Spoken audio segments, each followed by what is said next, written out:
안녕하십니까, 유범준입니다. 오늘은 보험 조건에 대해 보려고 하는데요. 보험 조건의 기본적인 내용부터 한번 보겠습니다. 물론 보험 조건에서 우리가 체크해야 할 거는 크게 보험 당사자에 대한 명칭, 그리고 보험의 해상 손해에 대한 건데, 먼저 우리 해상 손해에 대해서 먼저 보려고 합니다. 보험 조건에서 이제 기본적으로 해상 손해가 있습니다. 해상 손해.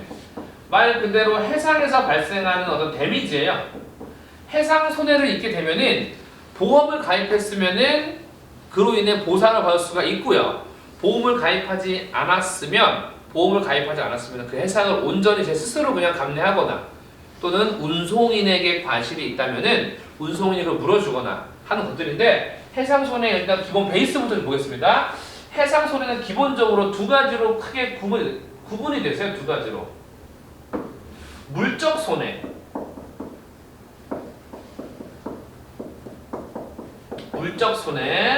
그다음에 비용 손해라고 있어요. 비용 손해. 이게 무슨 말일까요? 물품이 망가진 건 물적 손해, 뭔가 망가진 어떤 발생한 거에 돈이 들어갔다? 그 비용 손해라고 하는 겁니다. 근데 우리가 물건 망가진 거에 대해서 보험이 물어준다는 거 우리가 인지하시죠? 근데 우리 비용 손해 같은 거, 내가 돈 쓴 거에 대해서도 보험금으로 물어준대요. 우리 일상생활에 있어요, 없어요? 요게 실손보험 맞죠? 실손보험 제가 돈 냈으면 그 돈만 80% 지급해 주잖아요. 하나의 비용, 의료비를 지원해 주는 겁니다. 근데 물적 손해라는 게 물품이 망가진 거다 보니까 물품이 전체 망가진 거를 물어주기도 하고 부분적으로 망가진 걸 물어주기도 합니다. 일상생활과 동일해요. 그래서 물적 손해는 두 가지로 구분이 돼요. 물적 손해는 두 가지로 구분이 됩니다. 전부 다 망가진 걸 뭐라 그래요? 전손.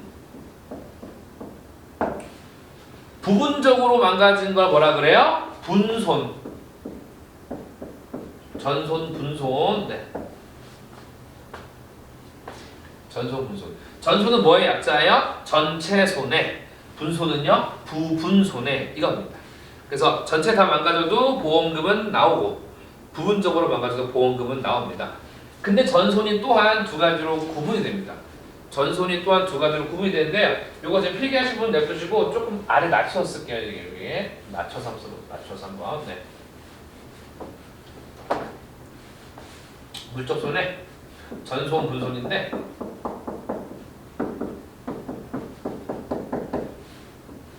이제 비용 손해. 전체 망가진 것도 두 가지로 구분되세요. 현실적으로 다 망가졌다? 아니다. 이거는 현실적으로 다 망가지진 않았지만 핵심이 망가졌기 때문에 다 망가진 걸로 본다. 이렇게 구분되시는데, 현실 전손이 있고요. 현실 전손. 그 다음에 추정 전손이라는 게 있어요. 추정 전손. 네. 여러분, 현실 전손이 뭘까요? 현실 전손. 현실적으로 완파된 거예요. 예를 들어서 핸드폰이 지나간 차에 깔려가지고 그냥 가루가 돼버린 거예요. 그럼 핸드폰이라는 것 자체를 이제 만져볼 수도 없는 거죠. 이렇게 적어주실게요. 현실적으로 전멸, 아니면 완전 파괴. 얘를 현실 전손이라고 해요. 현실 전손. 네. 현실 전손. 네. 근데 여러분 이제 휴대폰을 예로 들어 볼게요. 여러분 휴대폰을 물에 빠뜨렸어요. 외관상 기스 있어요, 없어요? 없어요. 그냥 물에 빠진 거잖아요, 전자기기가. 그러니까 핸드폰을 꺼내면 오히려 더 깨끗해져요, 안 깨끗해져요? 우리도 깨끗해져요. 물에 닦으면, 그러니까 물 묻어서 닦으면 깨끗해지겠죠. 근데 중요한 건 전원 들어와요, 안 들어와요? 전원 안 들어오죠? 전원 들어와도 끝나요.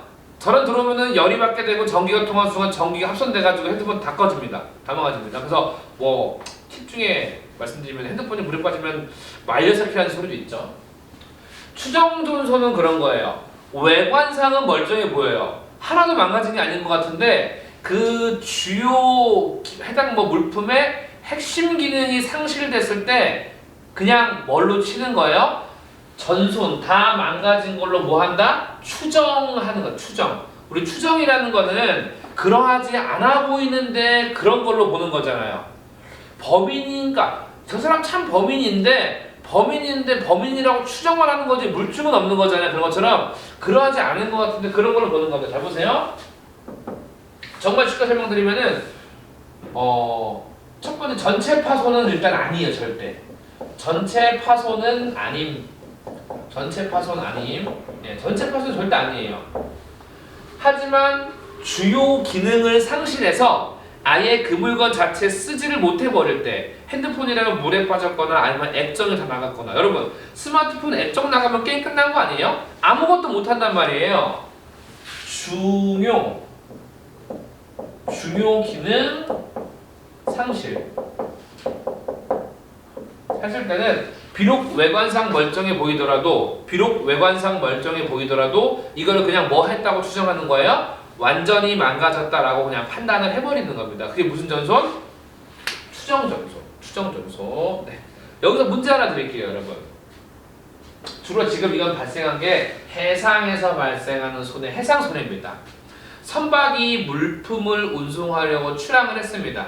그런데 그러한 선박이 도중에 행방불명 돼버렸어요. 행방불명 됐다는 거는 현실전손일까요? 추정전손일까요? 행방불명. 일단 눈앞에서 사라진 건 맞잖아요. 눈앞에서 배가 완전히 사라졌고 다시는 그 배를 못 찾았잖아요. 즉 다시 배를 만져볼 수도 없죠. 행방불명은 뭘로 봐요? 현실전손으로 봅니다. 선박의 행방불명 대표적인 전손입니다.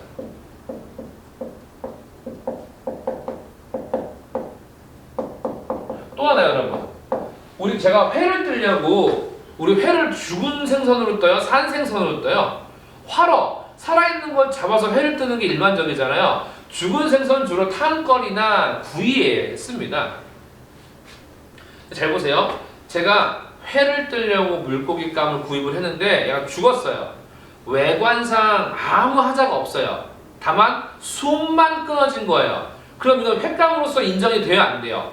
안 된다라는 거예요. 그러면 이거는 횟감이라는 관점에서 봤을 때 얘는 완전히 망가진 건 아니에요. 물고기의 외관은 깔끔하고 멀쩡합니다. 하지만 횟감으로서 주요한 기능 상실했을 때 뭘로 보는 거예요?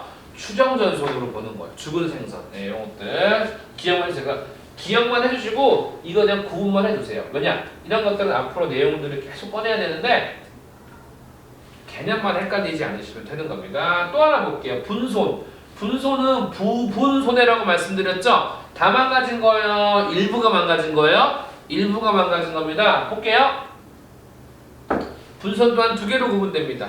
첫 번째는요, 단독 훼손. 단독 훼손. 두 번째는요, 공동 훼손.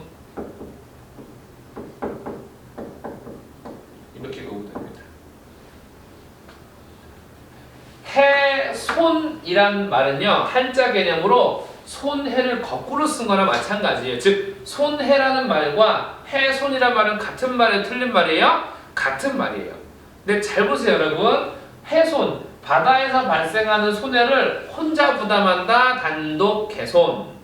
바다에서 부담하는 손해를 혼자 부담한다. 단독 훼손. 공동 훼손은요, 바다에서 부담하는 훼손을 함께 부담한다. 바다에서 발생하는 손해를 함께 부담한다. 공동해손 2차입니다. 정리해서 적어볼게요. 손해 발생의 부담을, 여기서 부담이란 말은요, 손해를 발생해서 그 손해를 복구시킬 때 필요한 돈을 혼자 지불하느냐, 공동해손 같이 지불하느냐, 이 차이로 보시면 됩니다. 손해 부담을, 단독해서는 혼자 부담하는 것이고요. 공동해서는 뭐예요? 함께 부담하는 겁니다. 여기까지는 논리적으로 딱히 문제는 없으실 것 같아요. 맞죠? 여기까지는 딱히 논리적으로 문제는 없을 것 같아요. 정리하겠습니다. 물적 손해. 물론 이제 물적 손해 기본 베이스는 여기까지예요. 여기서 이제 추정전손의 경우에 심화 내용 들어가고요. 공동훼손의 경우 심화 내용도 들어갑니다. 이런 것들을 이제 체계적으로 분리를 하시고 연습을 해 주셔야 됩니다. 다시 한번 정리해 보시면 물적 손해는요. 일단 먼저 해상 손해는 물품이 망가진 거에 대해서는 물적 손해라고 그러고, 해상 손해에서 뭔가 내가 이 손해를 복구하기 위해서, 손해를 감내하기 위해서 발생한 돈적인 문제를 비용 손해라고 불러요. 우리가 실손도 병원 가서 돈 쓰면 돈 주듯이요. 물적 손해 먼저 보시면은 전체 다 망가진 걸 전손, 전체 손해, 부분만 망가진 거는 분손, 부분 손해 이렇게 부릅니다. 근데 전손은요, 현실적으로 완전히 완파된 현실 전손이 있고요. 그냥 전체적으로 다 완전히 전체 손해가 된 것처럼 보이지는 않아요. 분명히 느낌의 분손 느낌인데, 이래저래 정황을 따져보면 얘는 부분만 망가진 게 아니라 전체로 보는 것이, 전체로 망가진 게 전체가 망가진 걸로 추정하는 것이 합리적이다라고 인정되는 추정전손이라고 부릅니다. 그래서 현실 전손과 추정 전손은 상황적으로 봤을 때 그 망가짐의 크기는 반드시 눈에 보이는 건 다를 수는 있어요. 현실은 완전히 아작이 난 거고, 추정은 이게 완전히 아작은 안 난 것 같은데 라고 판단할 수 있지만, 내부적인 기능적으로 봤을 때 얘는 다 망가진 것처럼 보이지는 않지만 주요 기능을 완전히 상실했다라는 겁니다. 그래서 그거를 마치 다 전손이라고 추정한다, 이런 개념이고요. 분손은 두 가지로 구분됩니다. 해상에서 발생하는 손해를 혼자 부담한다, 단독 해손. 해상에서 발생하는 손해를 공동으로 부담한다, 공동해손 두 가지입니다. 그래서 이러한 개념으로 손해 발생의 부담을 혼자 부담한다, 함께 부담한다, 이런 뉘앙스로 구분한 겁니다. 이게 기본적으로 물적 손해의 기본이에요.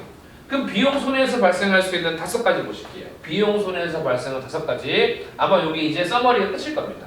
첫 번째, 비용 손해에서 발생하는 수 있는 건 첫 번째 이겁니다. 구조료. 제가 만약에 누군가를 구조하기 위해서 돈을 썼어요. 이거 보험 처리 된다, 안 된다? 된다라는 거예요. 구조료. 좋습니다. 두 번째는 특별비용. 특별비용. 제가 내용 안 쓰고 있어요, 지금요. 뉘앙스만. 제가 예상하지 못하게 발생할 수 있는 특수한 상황에서 발생한 비용을요, 보험에서 보험금 처리를 해준다는 겁니다. 세 번째, 제가 만약에 어떤 손해가 발생하는데 불이 났어요. 그래서 제가 그 불을 끄려고 남의 거 소화기 가져다가 막 불을 껐어요. 근데 그 소화기 주인이 저한테 소화기가 물어내래요. 그럼 제가 물어줘야 되는데 제가 나쁜 마음으로 소화기 갖다 쓴 거예요? 좋은 마음으로 갖다 쓴 거예요? 어찌됐건 저찌됐건 화재를 막아보고자 쓴 거 아닙니까? 이거 보험회사에서 보험 처리해줍니다. 이거 뭐라 그래요? 제가 손해를 방지하기 위해서 발생한 비용이다. 손해방지 비용. 손해방지 비용. 이런 것도 있고요. 네 번째, 공동훼손 부담금. 그러니까 네 번째는요, 공간이 좁으니까 우측에 쓸게요. 네 번째, 공동훼손 부담금. 분담금으로 해요. 분담금. 분담이란 건 뭐예요? 서로 부담이 나눠진다는 뜻이에요. 분담하다. 우리 업무를 분담한다. 이런 분담입니다. 공동훼손이란 말 좀 전에 어디에서 나왔습니까?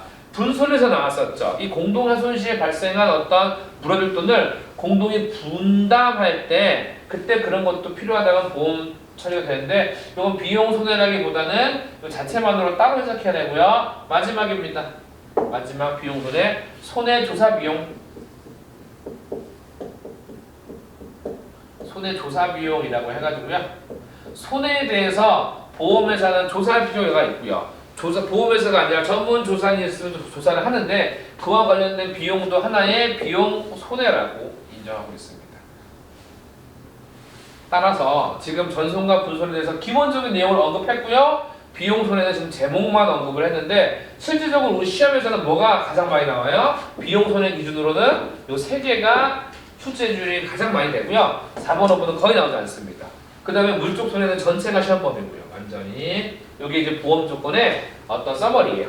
그래서 이걸 이제 다음 영상부터는 추정돈 손에서 중요한 거, 공동의 손에서 중요한 거, 비용 손에서 구조료, 특별 비용, 그리고 손해방지 비용이 뭔지 이것만 알아가시면은 실질적으로 우리 시험 국제무역사나 무역영어는 대비는 끝났습니다. 참고로 이건 어디에서도 나오냐면은 물류관리사 국제무역론에서도 이거는 나옵니다. 물류관리사 국제무역론에서 출제되기 때문에 같이 가져가시면 큰 문제는 없을 것 같습니다. 따라서 요거 한번 정리해 주시고요. 다음 영상에서는 이제 보험 조건에 대한 내용들을 체계적으로 또 학습해 보도록 하겠습니다. 네. 정리해 주시고 좀 질문 좀 많이 좀 남겨주세요. 네, 여기서 마치겠습니다. 수고하셨습니다.